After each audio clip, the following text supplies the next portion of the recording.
Wait a minute. Have you heard the weird tales of the Whistler?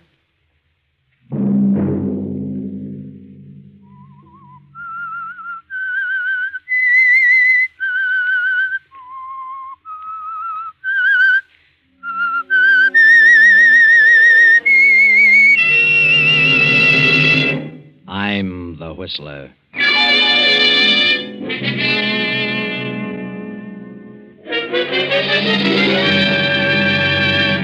Sunday night, and again CBS presents The Whistler.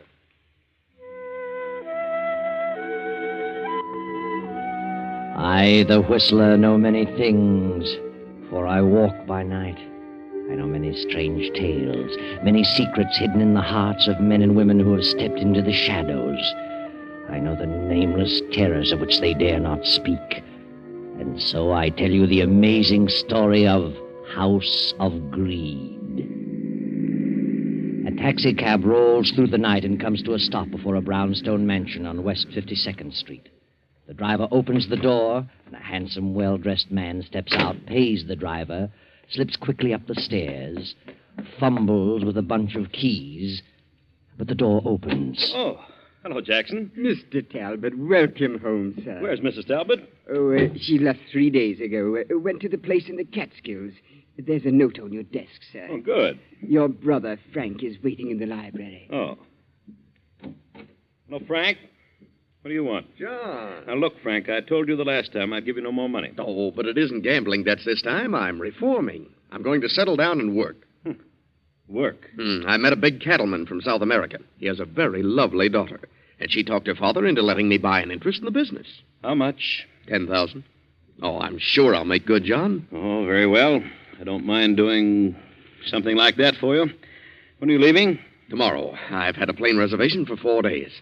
Mm-hmm. Thanks for the check, John. You're a swell guy. Tell Mary goodbye for me. Yeah, she's up in the Catskills. Yeah, so Jackson told me. Good Lord. What's wrong? She hasn't gone to the Catskills. I can't understand this. What on earth does she mean? Well, what is it? Well, read it. John, this life is too lonely. I can't go on like this, so I'm leaving you. I found someone else who is more considerate of me. But First, I'm going home, and from there, it doesn't matter. I'm sorry, but things just didn't work out for us. Mary. Someone who's more considerate of her. Why, I've given Mary everything her heart desired. She must be out of her mind. Of course, you have been gone a lot, and women get crazy ideas.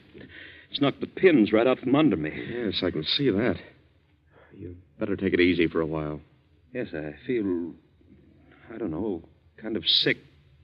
All of a sudden, nothing seems to matter. Well, maybe she'll wake up before she gets too far.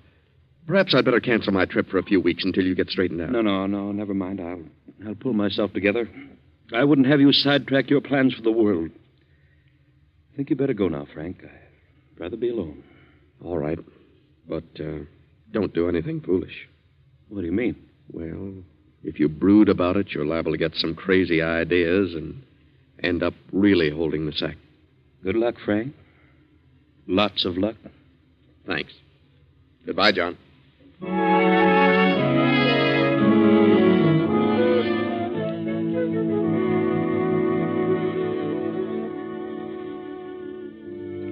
John sits for the remainder of the night staring over the top of his desk.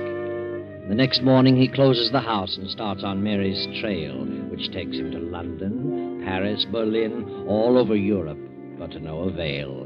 Finally, he drops his active interest in his business and goes to live in his country estate.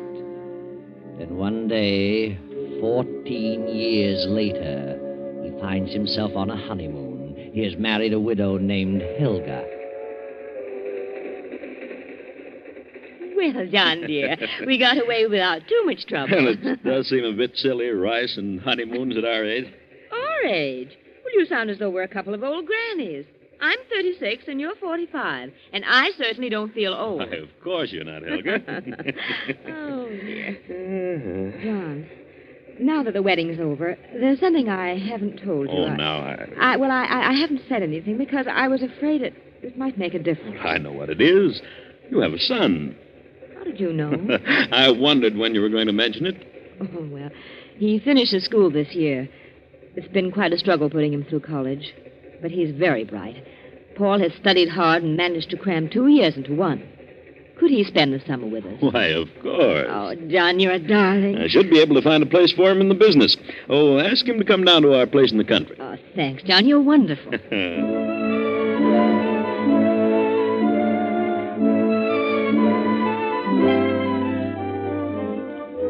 So Helga's son, Paul, came to spend the summer at the country place. And he stayed the next winter, and the following summer, and the next winter. Now it is summer again, and Paul is still visiting his mother and stepfather. The first year, he worked in the office every day until noon, and found business very boring. So finally, he quit going to the city at all. But, Mother, I've looked the whole thing over, and there's nothing there that interests me. Well, you could learn about the business. You seem to be able to learn anything else you want to. But I don't care for business. Oh, you're a fool. I worked my knuckles to the bone to give you an education. I married John Talbot to give you a chance to do something. John has no children. It's a huge business. And one day you could control the whole thing. I'm disappointed in you, Paul. You're letting me down. Well, it seems to run very well without too much attention from him. If we were to inherit it, why wouldn't it continue to run just as well? You either get down to that office or you pack your things and get out. Why should I? I'm perfectly satisfied. I'll tell John to make you go. And suppose I tell him what you just said? That you married him just to give me a chance? Married him for his money? You wouldn't dare. And suppose I tell him that you were never divorced from Father? That he's still down in South America, still wandering around trying to find a gold mine? If you dare open your mouth, I'll... Hello there. How are you, Helga? What's this I heard about South America? Oh, why, nothing, darling. Paul was just talking about someone he met from down there. Who do you know from South America, Paul? Fellow, I met him today. Were you in the city today? No, I was down the village. I didn't suppose you'd been out of the house today. What's his name? Why, I don't remember. I didn't think you would. You haven't been out of this house for 3 days. Paul, I think you're the laziest man I've ever met. All right. I'll start back to the office Monday. If that's what you and Mother want me to do, I'll do it. Why, I'm sorry I wasn't here for dinner, Helga. I was detained in town. I have quite a bit of work to do. I'll be here in the library for 2 or 3 hours. Very well, John. I won't bother you. I'll go on upstairs. Besides, I want to have a little talk with Paul. Good night, dear. Good night, Helga.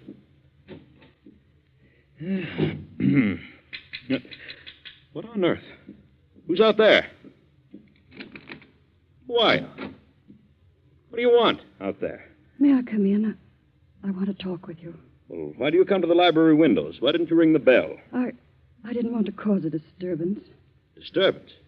What do you mean? May I come in? Yes, come ahead. Don't you know me, John? Good Lord. Mary. I'm sorry, John. I had to talk with you. I saw the light in the library. What do you want? I need your help. Where have you been all these years? Oh, every place. Are you still filled with resentment? It's been too long ago. At first I was. I followed you all over Europe, but never quite caught up with you. Now I'm glad I didn't. There's no telling what I might have done. I'm sorry, John. I was a fool, and I know that now. May I sit down? Why, of course. Have you a cold? Yes, I can't seem to shake it. I've had it for weeks. See, I hate to mention it, but you look a bit shabby, Mary. Aren't you doing well? Oh, well, yes. Yes, I'm doing all right. Are you? You've married again. Yes. And your wife is here? Yes. Then I'll be as brief as possible. I wouldn't want her to know that I was here. You want me to help your husband? No, not that. I have no husband. What about the man you said was more considerate of you? He left me 4 years after the baby was born. Baby? You have a child? Yes, John. She's 17 now. And where's the man? I don't know, and I don't care. Oh, John, I made the biggest mistake of my life. I should have known better. But he practically carried me off my feet.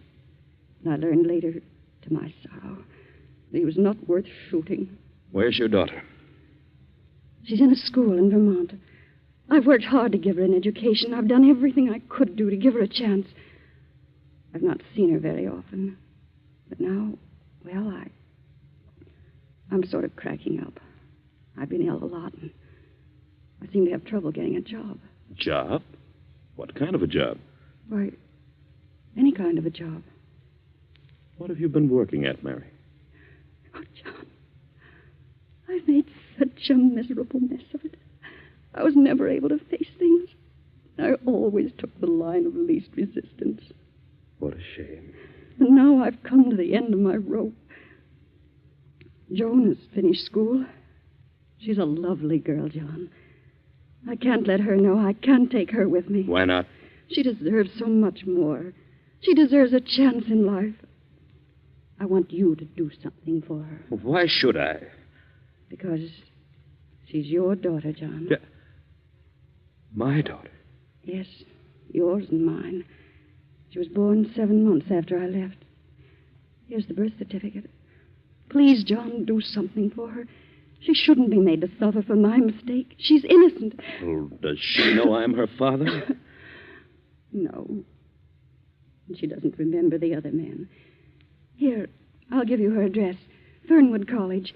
And I'll write a letter to her explaining all about you. Well, Oh, John, you could do so much for her. She's a young lady now. And so lovely. Please see her. I know you'll fall in love with her. All right, Mary. I'll see her. I'll have her come down here. Oh, John, I'm so sorry. So sorry for everything I've done. Please forgive me. I've forgotten everything, Mary. Oh, wait a moment. Take this check and do something about that cough. No, thanks, John. I won't need it. You better take it. Thanks. I'll be all right in a few days. The cough will be gone. Good night, John. Good night, Mary.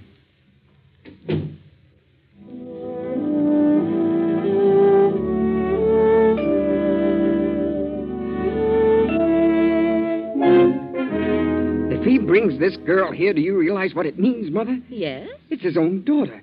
If he falls for her, if he likes her, he'll change his will and split the estate. She's entitled to it, isn't she? Now, why should she be?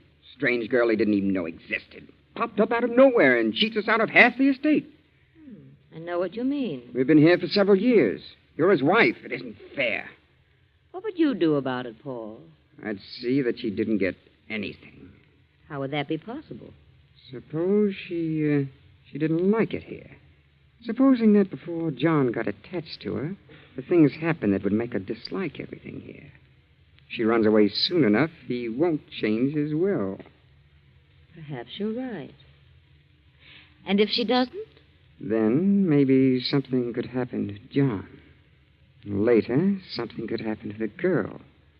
But in any event, the will must not be changed.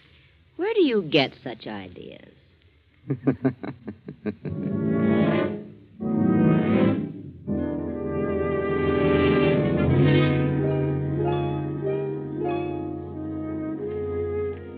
That, Joan, dear, is the story of your mother. I trailed them all over Europe, but never quite caught up with them. You mean you planned to kill them? Kill them? I was filled with revenge, but I finally gave up the chase and returned here to wait. I knew that sooner or later she'd show up. But it's been so long ago. Surely you've lost the desire for revenge by this time. Time heals many wounds, my dear. If you had caught up with them and satisfied your revenge, what good would it have done? Quite right, my dear, quite right. Tell me, have you no recollection of this man? You can recall nothing about him? Absolutely nothing. Remember, I was only 4 when he went away. And you do believe that I'm your father? What else am I to believe? Mother proved that with the birth certificate. Proved that I'm Joan Talbot, not Joan Evans, as I've always believed. Of course. And would you like to remain here? Why, yes, I think I would, Well, but there seems to be a doubt. Why do you hesitate? I don't know. From all the evidence, I belong here. I have a legal right, but... Well, I can't seem to find words to express it. Express what? From the moment I stepped in the door of this house, I've had a strange feeling. A cold, chilly sensation of fear. Well, is it something you feel about me? Yes. You're afraid of me. No, I don't think so. Is it Helga? Well... Is it Paul? Oh, please don't ask me anymore. I don't know what it is. Well, what has Paul said to you? Nothing. No one said anything. It's just a premonition of evil. There's something wrong. Something horribly wrong in this house. Oh, you're imagining things, Joan. It's all in your mind. It will pass as suddenly as it came. You're young, Joan, impressionable, and you've suddenly found your life turned upside down. A new environment to which you've never become accustomed, but you'll get used to it. You're my daughter. I want you to have what you deserve, what is rightfully yours. I understand. And I'll try to overcome this feeling. Yeah, that's better. You're a lovely girl, Joan. An intelligent girl. I know I'm going to be very proud of you. Thank you. I think I'll go to bed now. Well, it is rather late. Good night, dear. See you in the morning.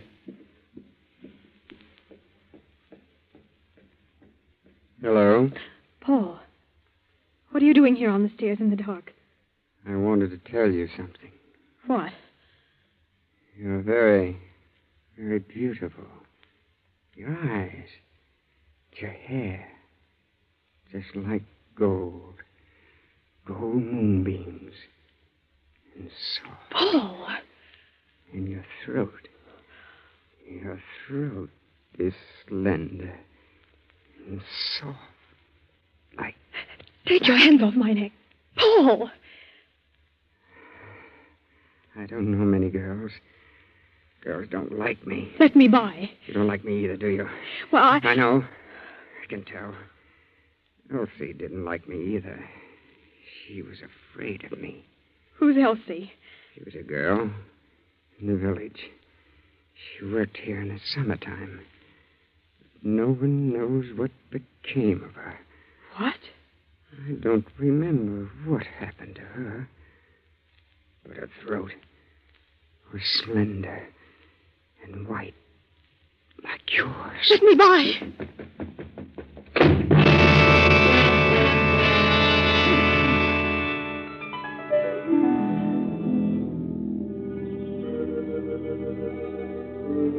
Joan. What?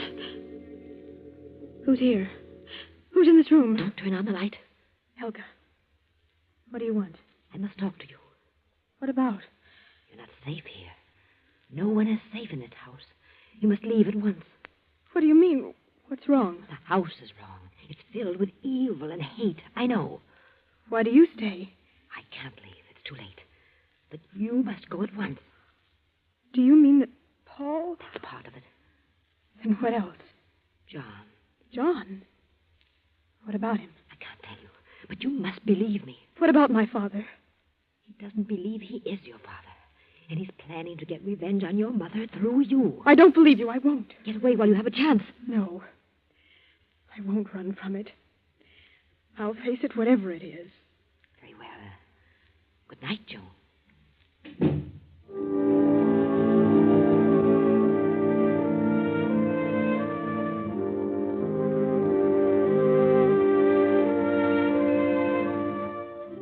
Now it is nearly midnight. John still works at his desk in the library. But outside, a man steps softly through the trees upon the terrace, quietly opens the library doors, and steps in. Hello, John. Frank. Good Lord. Yes, Brother Frank. Well, why don't you say something? Come in, or get out, or something. Why, come in, Frank. You fairly knocked me off my feet. I didn't know whether you were alive or dead. It's been a long time, John. Why haven't you written me? Well, I was hoping I could make a go of that ranch and pay you back, but I guess I was just born unlucky. Oh? They had a revolution and cleaned Senor Gonzalez out and me with him. That's too bad, Frank. But you're still the same steady, reliable John. Yes, sir, I've tried my darndest to be like you, but, well, it just isn't in me. I don't have what it takes. The last 2 years, I've had a pretty tough time. I caught some sort of a malarial fever down there, and it's impossible to get rid of it. Keeps recurring. You certainly don't look well. You've aged quite a bit. You better have Dr. Richards look you over tomorrow. Huh. She's still kicking around? I thought he'd be gone long ago. How's your new marriage turned out? Oh, very well. Very well indeed. Good. Ever hear from Mary? Yes. She came to see me. I knew she would eventually. She was broke and quite ill. She'd had a tough time of it. And you helped her out. You would. You couldn't turn anyone down. Well, she was mainly interested in my helping the girl. She had her in a school in Vermont. And so now you're taking care of both of them. What else could I do? Good old Joe. I sent for the girl and brought her down here. She's a lovely child. Sweet as can be. And you'll give her everything her heart desires, I suppose. And then you'll have another problem on your hands with Joan. A girl 17 either wants to get married or go to college. Oh? Well, I've decided that. Really? I'd like to send her to Wellesley. Good. It isn't every man who can have... Just a minute, Frank. I'll be right back. Well, what are you doing out here in the hall at this time of night for? Oh, well, Mother sent me down to see why you hadn't come up to your room. Oh. Well, tell her I'll be up in a few minutes. Yes, I'll tell her. My stepson, Paul. His mother thought I was staying up unusually late. Oh, well, I'll run along. Good heavens, it's after 12. When's the last train back to the city? 12 o'clock. You've missed it. Well, when's the next one? 5 a.m. Oh. Well, I suppose I'll have to wait for that. Can you put me up? Yes, of course, Frank. Oh, thanks. Wait a moment, Frank. I probably won't be up when you leave, so I'll give you this now. Oh, now, John, I didn't come here for that. Well, that is, not exactly. No, you never have. Here you are, Frank. 1,000. And see Doc Richards first thing in the morning. And drop in at the office and let me know what he says. Thanks, John. I'm sorry to have to take this. I only wish that... Oh, forget it. We're not kids any longer. You're too old to learn new tricks now. Run along to bed, Frank. I'll see you tomorrow. Oh, take the guest room at the head of the stairs. Good night, John. See you in town at noon. Night, Frank.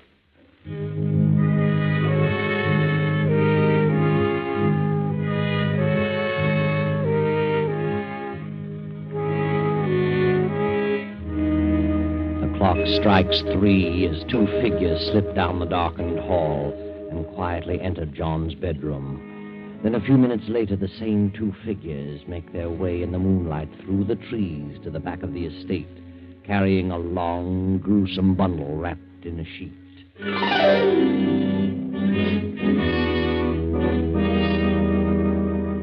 Now it is 3 nights later, and Joan, Helga, and Paul are in the library as Joan paces back and forth anxiously.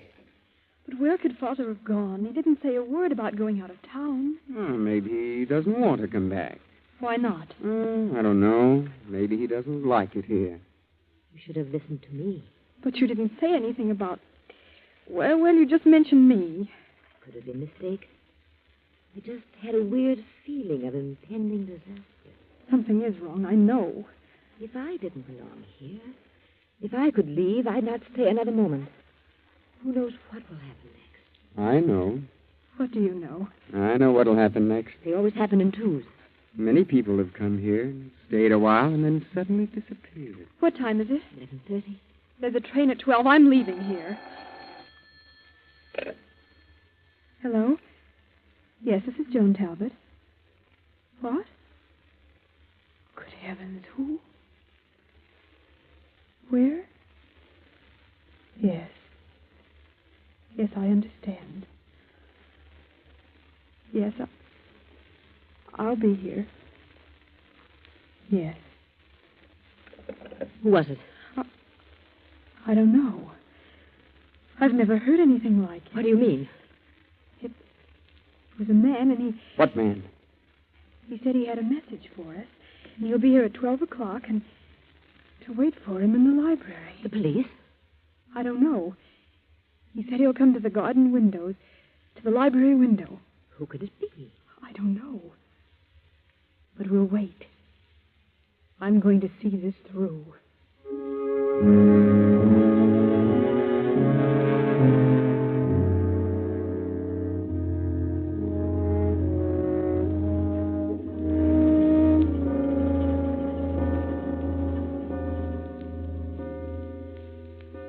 Here he comes.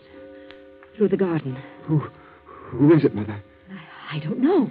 The Why did you turn out the lights? I turned them out so we could see outside. Who is he? I don't know. He's up on the terrace. Who are you? What do you want? I came to talk to you. What about? About what happened here at 3 o'clock in the morning several days ago. Nothing happened. Nothing. But something did happen. Turn on the lights. No, don't turn them on. You couldn't see me if you turned on the lights. Paul, good Lord. Was it you who phoned me? I spoke to you, but I didn't phone you. Mother. What happened in this house at 3 o'clock several days ago? A man was murdered. What? Paul. Turn on the lights. Turn on the lights! Joan Talbot, open the top drawer of that desk. Now take out the paper. It says, on the night of August 5th, we, the undersigned, murdered John Talbot in his bedroom and buried his body on the estate. We didn't. We didn't. It's John. It's John. Sign it. Sign the paper and I'll go. Sign it, Paul. Sign it. You did it. You killed him. Sign it. You help me. You sign it. I can't. Turn on the lights, Joan. John. It's him. It's him. He isn't dead. No, Paul. We didn't. Paul, what happened? I'll tell you. You killed my brother Frank instead. Come on in, Sergeant. You heard it all. Yes, we heard it all. Father, what on earth happened? When you phoned a while ago, I almost fainted. I was sure you were dead. I knew from the moment you told me you were frightened in this house that something was wrong. I put two and two together and realized what it was. They didn't want you to share in the estate. I knew they were planning something on that night. And then my brother came. He accidentally got into my room by mistake, and they killed him instead of me. I saw them carrying his body through the trees. So I disappeared for a few days and evolved this plan. You've nothing to worry about any longer, Joan. Nothing. No. Nothing to worry about. But the truth would certainly amaze you. All that Helga said about Paul and John was true. John was planning revenge, but not through Joan. That night your brother Frank came back. You discovered something, John. What was it Frank said? And then you'll have another problem on your hands with Joan. A girl 17 either wants to get married or go to college. It was then, John, that you knew the truth. The only way that Frank could have possibly known that the girl's name was Joan and that she was 17 was to have been with Mary. So John knew then that it was Frank who ran away with Mary and deserted her when Joan was 4 years old. And then John, knowing that Helga and Paul planned to kill him, deliberately let Frank occupy his room on that fateful night. John's revenge was satisfied, and he didn't have to turn a hand. That's all.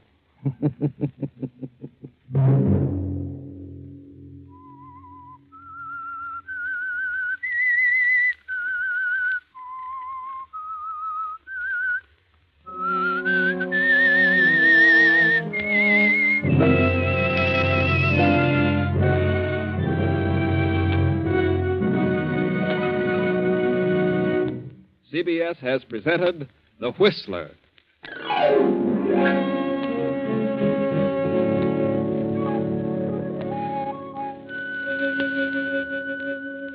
And now an important announcement regarding a change of time.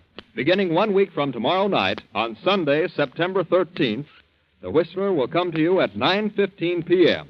Remember, Sunday, September 13th at 9:15 p.m.